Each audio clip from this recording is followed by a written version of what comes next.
Phenomenology and existential hermeneutics are both philosophical approaches that deal with human experience, understanding, and human interpretation. But they come from different traditions and emphasize distinct aspects of our engagement within the world. So, phenomenology was founded by Edmund Husserl as early in the early 20th century. It focuses on the study of structures of consciousness and experience. The core idea is to investigate the way things appear to us through direct and unmediated experience, which is often referred to the phenomenon. Phenomenology emphasizes a return to the things themselves, urging us to set aside preconceptions and biases through a process called epoche. So the process called epoche is when the and preconceptions and biases urging next. Um, Existential hermeneutics. Existential hermeneutics closely associated with Martin Heidegger and Hans Georg Gadamer. It is an approach to interpretation that integrates existential themes such as individual existence, freedom, and authenticity with the hermeneutics tradition of interpretation, which historically focused on understanding text, languages, and historical context. So, hermeneutics traditionally deals with interpreting text or understanding how meaning is conveyed and interpreted within specific context. It's about deciphering and understanding the meaning of things, whether in written form or as part of life experience. So, existentialism, on the other hand, is concerned with human existence, particularly the individual's confrontation with freedom, isolation, and the search for meaning. Existentialists such as Heidegger focuses in human being or being in the world. So, existentialism or for is the human focuses on human beings, especially in being in the world. Um, it comes from the word existence, how we exist in this world as a human being. Also, it shapes us by experience, interpretation, and meaning making. This is the existentialist or existentialism. So, in existential hermeneutics, plays a crucial role in our society.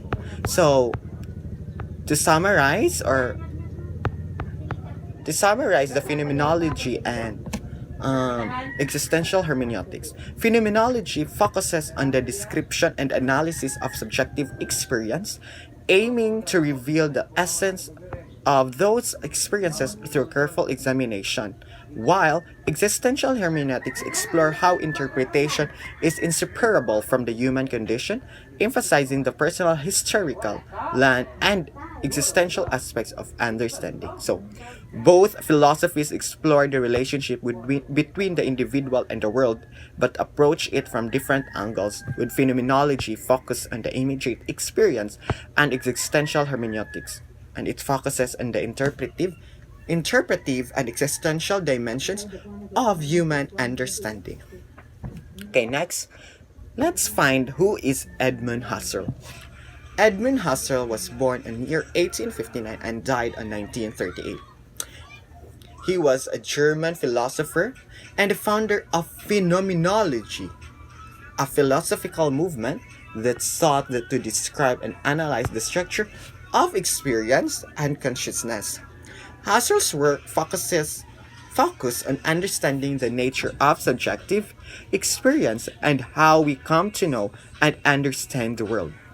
His approach laid the groundwork for many later developments in existentialism, hermeneutics, and contemporary philosophy. Um, there are some contributions of Edmund Husserl. First, the phenomenology. Um, Husserl developed phenomenology as a rigorous method for exploring the things themselves. His goal was to examine how objects and experiences present themselves to consciousness without relying on preconceived ideas or theories. Epiche. Next, Epiche or bracketing. Um, Also, Husserl's central method is the epiche, or the phenomenological reduction. Epiche or phenomenological reduction. Next is what's next? Mga dito. So, Husserl's ideas had a profound influence on later thinkers in philosophy, psychology, and the human sciences. That's the end of my topic. No. To conclude, Edmund Husserl's phenomenology has shaped much of modern philosophy, especially in the realms of existentialism, hermeneutics, and cognitive science. His emphasizes on subjective experience and the structures of consciousness provides a powerful tool for exploring how we perceive and understand the world, and his idea continue to influence philosophical inquiry today. And that's the end of my topic. Thank you, and once again, good day. In this topic, I will be tackling about Edmund Husserl's life and influences and the Husserl's development. So, Edmund Husserl is a pioneer of phenomenology. He was born in 1859, was a prominent philosopher known for his groundbreaking work in phenomenology. His academic journey began at the University of Leipzig, where he studied diverse subjects like astronomy, physics, mathematics, and philosophy. He later pursued mathematical studies under renowned mathematicians at the University of Berlin. And after completing his doctorate in theoretical mathematics, Husserl shifted his focus to philosophy, influenced by the Austrian philosopher Franz Brentano. He continued his philosophical studies and teaching career at the various universities, including Halle, Göttingen, and Freiburg. Husserl's significant contributions to philosophy, particularly phenomenology, led to a substantial following. His work emphasized the importance of first person experience and the subjective nature of consciousness. Despite facing challenges due to his Jewish heritage during the Nazi era, Husserl's legacy endures. His extensive unpublished works continue to be edited and published through the Husserl archives, providing valuable insights into philosophical thoughts. And now for Husserl's development. Edmund Husserl introduced the concept of phenomenology, a philosophical method focused on the structures of consciousness and experience. Through his method, Husserl aimed to establish philosophy as a rigorous science, free from limitations of traditional philosophical approaches. Key points of Husserl's phenomenology emphasize the importance of examining what is immediately present to consciousness rather than relying on external objective facts. He believed that phenomenology could provide a solid foundation of all other disciplines of inquiry. And Husserl's understanding of phenomenology evolved throughout his career, from a descriptive approach to a more transcendental and genetic one. Challenges in understanding Husserl's complexity is that it's complex and has been subject to various interpretations. His ideas develop over time, making it difficult to pinpoint a single definitive version of phenomenology. Husserl's philosophical journey as a former mathematician brought a rigorous approach to philosophy. He rejected the idea of reducing logical and mathematical knowledge to empirical psychological processes. Also, his dissatisfaction with traditional approaches led him to develop phenomenology as a new way of understanding consciousness and experiences. Husserl's work has had a profound impact on the 20th century philosophy, influencing thinkers like Martin Heidegger, Maurice Merleau-Ponty, and Emmanuel Levinas. His ideas also continued to be studied and debated by philosophers worldwide, offering offering valuable insights into the nature of consciousness and the human experience. By emphasizing the importance of first person experience and the subjective nature of consciousness, Husserl's phenomenology offers a unique perspective on the human condition and our understanding of the world. Thank you.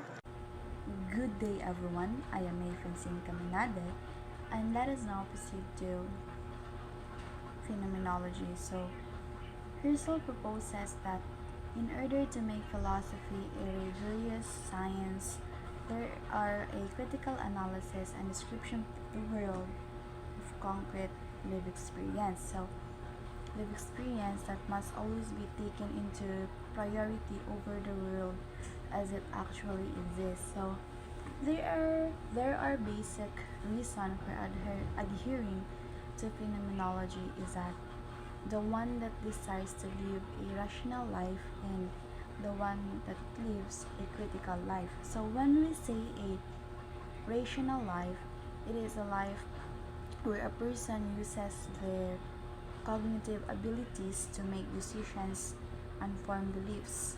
A rational person is someone who is sensible and makes decisions based on logical facts and based on logical facts rather than emotions. And then when we say persons that lives a critical life, so critical life means to actively engage with the world around you. It is about being curious, that we ask questions, as that it is also about constantly learning, growing, and that contributing to the world in a positive way. Husserl rejects the idea that scientific theories and formulas reveal the ultimate truth. Instead, he believes that the knowledge begins with examining how things appear in consciousness, and scientific abstraction often distorts reality by imposing concepts that are present in immediate experiences, and Husserl's notion of rationality does not depend on formal logic or mathematical precision. Instead, it involves critically analyzing consciousness in the essence of experiences. So, um, this approach prioritizes understanding the basic structures of experience before applying other forms of knowledge. So, this kind of knowledge precedes scientific or theoretical knowledge. It captures the essences of experiences by examining them in their pure form without distortion or abstraction. So, Husserl's phenomenology seeks to uncover the fundamental ways we experience in the world by analyzing consciousness and its intentional nature. So, it avoids assumptions from science or metaphysics. So, this aims to describe the reality as it is given to us, as it is given to human experiences. So, phenomenology is supposed to overcome the false beginnings by asking how things are given in experiences and and how the meanings of things are being constituted. So, hers, let us now proceed to epoche and eidetic reduction. So, Husserl's phenomenology is meant to be radically descriptive and rigorous science devoted to describing the things themselves. So to focus on things themselves means to search for a pure and absolute knowledge that may only be realized when we are able to describe the content of our consciousness without prejudice. So, without being prejudiced, bias, or unexamined pre-assumptions. So, Husserl's investigation is often called the transcendental phenomenology. So, transcendental phenomenology denotes to the search for ultimate and foundational structures of experiences, thoughts, and the reality. So it attempts to go beyond the surface of our extraordinary experiences and find what is beneath what we take for granted as our everyday encounters. So to accomplish this, Husserl proposes two main moves or methods, so each one having several different operations. So um, the first method is an attempt to describe phenomena as immediately apparent in experience through epoche reduction. So the first method is epoche reduction. The epoche is the bracketing, suspending, cancelling, or placing in parentheses of the world so that one might attend to what is present to consciousness and therefore allow for genuine knowledge of the world, to the pure phenomena. And the second method is called the eidetic reduction, and it is an attempt to offer direct intuition into the essential structures and the meanings the mind utilizes when it comes to contemplation of an objects. So to begin with the phenomenological examination, one must first employ the epoche reduction method, the first method. So epoche is from the Greek word cessation or obtaining of belief. Through this method, one suspends judgment and belief in the natural world of the intent of being able to discern how certain beliefs, perceptions, expectations, and the likes are being structured. So for herself, only phenomenological knowledge when phenomenological knowledge when it is absent of all assumptions of the existent world is certain to the individual, but then Husserl's discipline, which may only be done by the individual or by us, begins with one pushing aside the outside world and focusing on things as they show themselves in experience, in essence going back to the things themselves. So it was mentioned that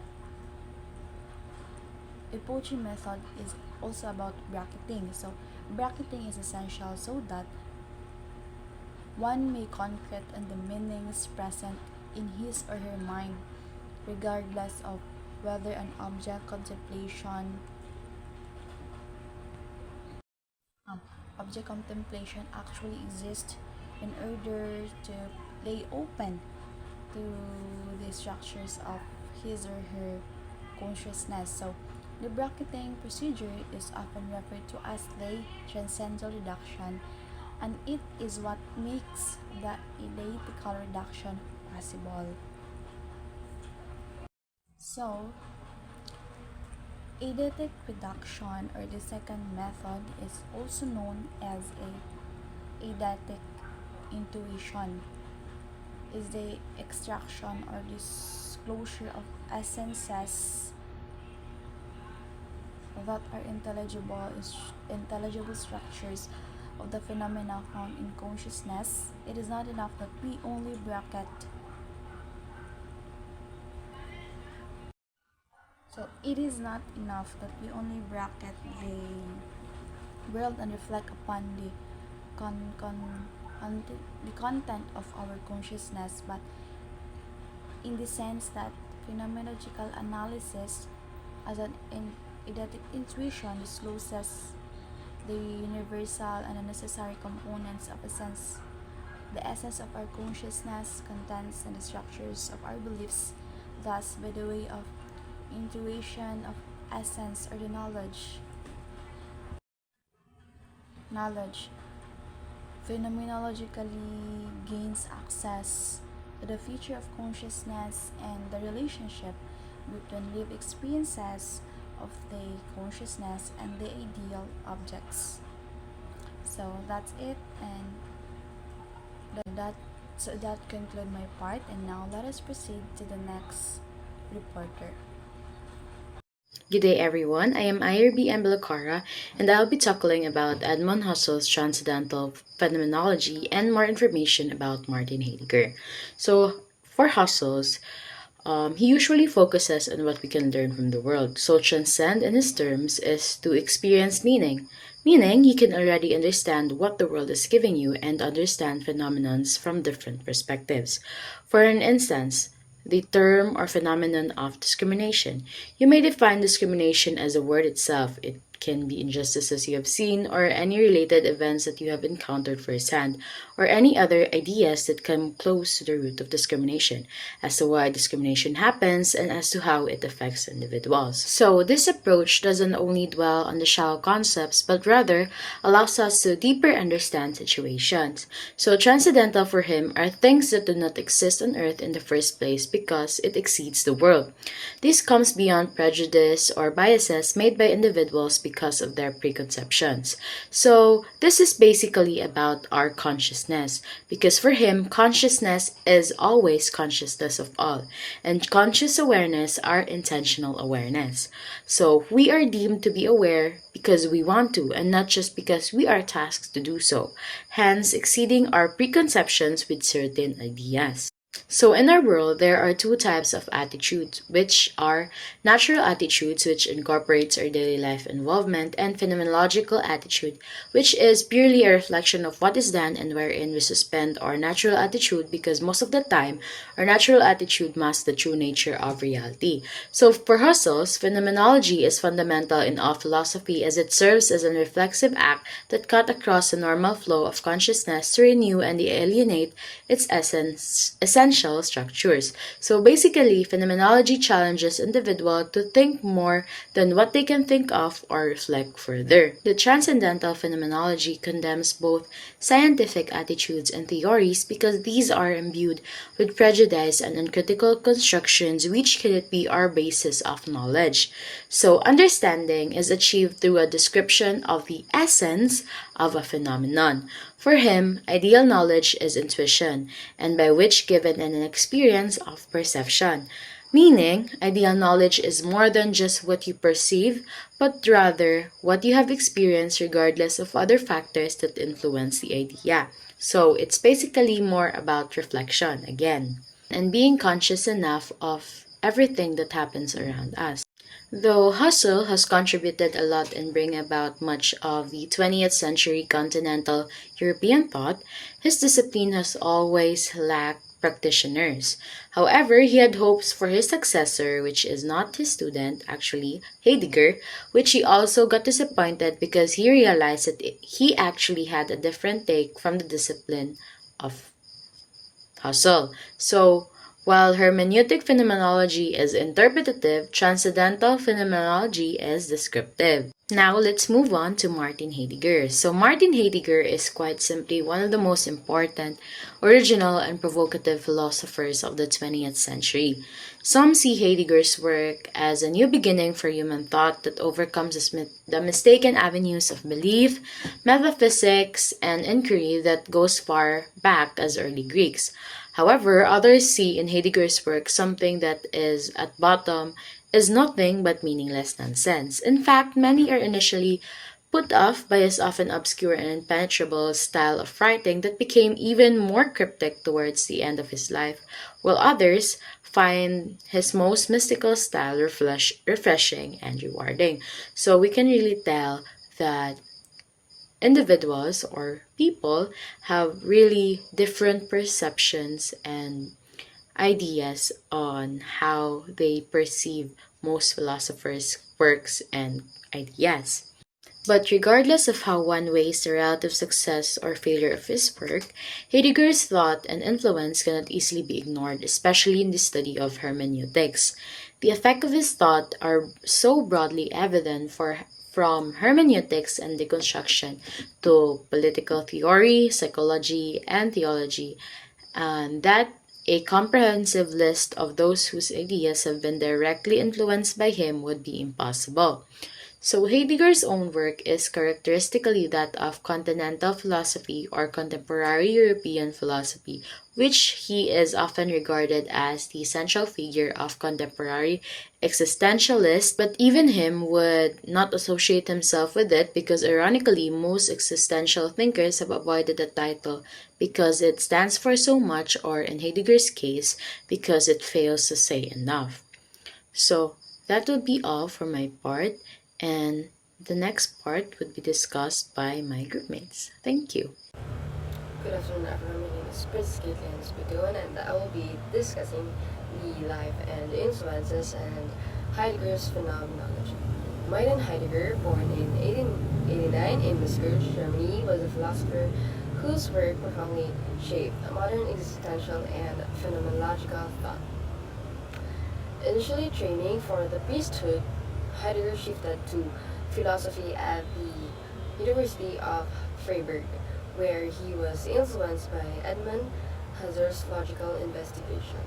He completed his dissertation in 1913 and his habilitation in 1915, focusing on judgment and medieval philosophy, respectively. Though Heidegger was raised Catholic, he distanced himself from religion by 1990, developing a philosophical atheism that explored a non-metaphysical concept of God, deeply influencing theologians like Paul Tilly. His seminal work, Being and Time, emerged during his tenure at Marburg and was shaped by Protestant theology and hermeneutics. Heidegger's career included teaching at Freiburg and Marburg, where he addressed themes like time, metaphysics, and phenomenology, engaging with thinkers such as Plato, Nietzsche, and Kant. However, his association with Nazism, including serving as a rector at Freiburg from 1933 to 1934, led to significant controversy and a temporary teaching ban after the World War II. Despite his political affiliation, Heidegger remains a highly influential figure in philosophy. He passed away in 1976, leaving a complex legacy that continues to provoke discussion in philosophical and theological circles. Let's move on to Heidegger's phenomenology. Being anti, Martin Heidegger breaks from Husserl's transcendental phenomenology to pursue fundamental ontology, or the study of what it means to be. While Husserl's aim for a foundation as precise as mathematics, Heidegger focused on the existential structures of human experience, asking the fundamental sage, or what is the meaning of being, or the question of being. Heidegger's key insight is that humans are always being in the world, meaning our existence is inseparable from the world we inhabit. Unlike Husserl's bracketing of the world, Heidegger emphasizes that meaning arises from our practical engagement with things and others. Understanding is not detached reflection of our fundamental mode of existence shaped by historical, cultural, and linguistic context. This concept challenges the idea of neutral observation, arguing that humans are participants in the world, not detached observers. Heidegger also introduces the idea of historicity, emphasizing that our being is shaped by a throwness into pre-existing conditions, language, culture, and history. He critiques traditional approaches to history and knowledge, focusing instead on the lived hermeneutical nature of understanding. Through concepts like being with and being there, Heidegger seeks to reveal the fragmented yet interconnected ways humans relate to the world and others, aiming ultimately to discover the forgotten question of being. Though being and time remains incomplete and challenging due to its dense style, its influence is vast, reshaping phenomenology and existential thought while inspiring debates about the nature of human existence. And that's it for my part. Thank you so much.